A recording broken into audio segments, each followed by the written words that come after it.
Hello बच्चों।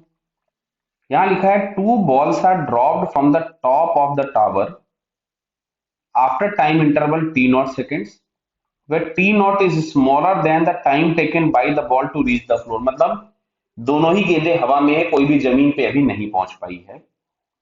Which is perfectly in elastic. अच्छा, ground पे जो कोलिजन है that is perfectly in elastic, मतलब ऑब्जेक्ट ग्राउंड पे पहुंचेगा तो चिपक जाएगा वहीं पे, वहां से वापस नहीं आएगा। The distance s between the two balls plotted against the time lapse t from the instant of dropping the second ball। Clear है, मतलब सेकंड बॉल को ड्रॉप करने के बाद। तो चलिए ध्यान से देखते हैं हम लोग जरा यहां से। मान लो ये बिल्डिंग हम लोगों के पास गिवन थी, फर्स्ट बॉल ड्रॉप की गई थी, यहां कहीं पे है फर्स्ट बॉल, अभी नीचे जा रही होगी, इसके पास कोई वेलोसिटी होगी।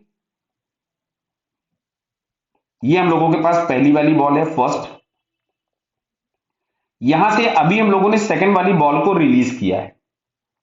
अगर हम यहां से सेकंड वाली बॉल को रिलीज किए हैं और सेकंड वाली बॉल रिलीज करने के बाद यहां कहीं पहुंच गई है, यहां से हमने रिलीज किया था टी बराबर 0 पे मान लिया और ये टी बराबर टी है।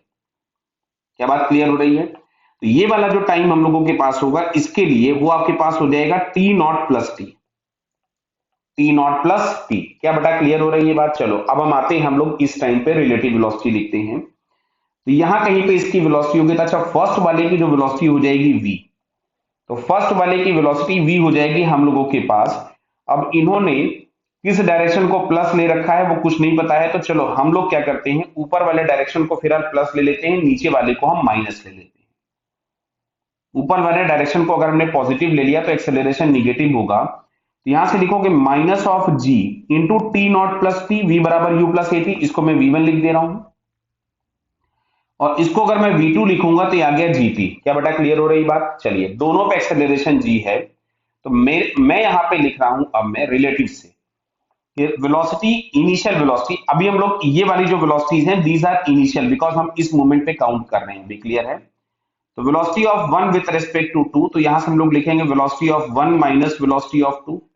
तो चलिए मैं वेलोसिटी ऑफ वन लिख देता हूं g t naught minus g t, और ये माइनस ऑफ माइनस हो जाएगा प्लस, तो ये कैंसिल हो गया, तो यहां से हम लोगों को मिला जी टी नॉट।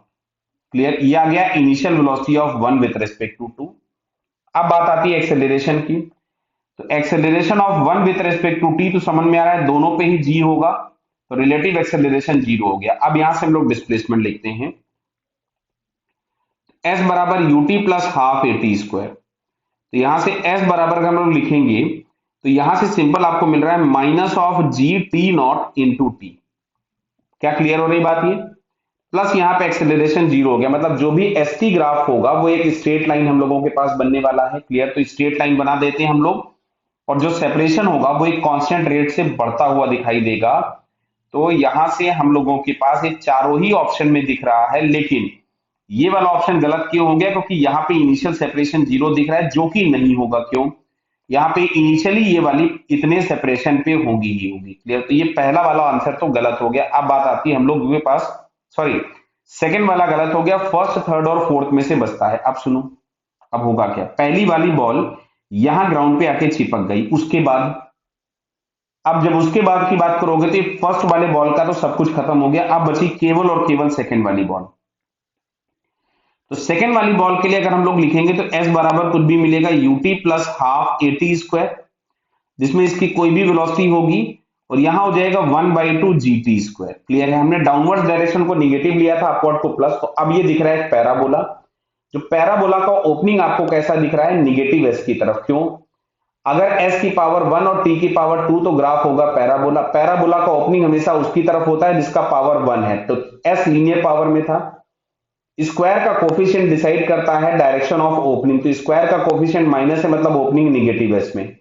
तो निगेटिव एस में ओपन होने वाला पैराबोला पहले स्ट्रेट लाइन बाद में पैराबोलिक, तो बताइए हम लोगों को केवल और केवल ये फोर्थ वाले ग्राफ में दिखता है। So it's correct answer is fourth. Okay बेटा, ऑल द बेस्ट।